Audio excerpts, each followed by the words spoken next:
people, it's Rickita and I'm back with another video. So I always have clients ask me, hey Rickita, how do I move to Texas? What is the home buying process in Texas? Or they may even ask too, what's the home buying process in California?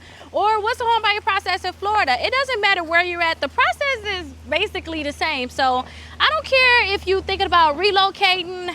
I don't care if maybe you stay in a town where it's a smaller town. No matter where you at, the home buying process is normally the same. You get approved for your loan. After you get approved for your loan, then you go ahead and find your realtor help you find your property, and then you close on your property. It's usually the same.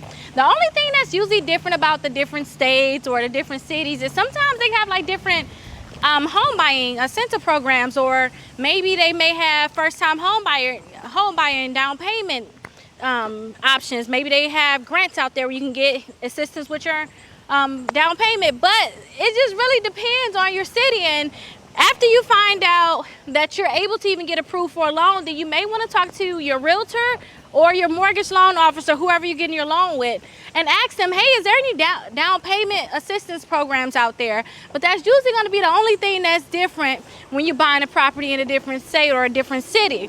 And when I say it's different, I mean just to start to finish. There may be a few things that's like minor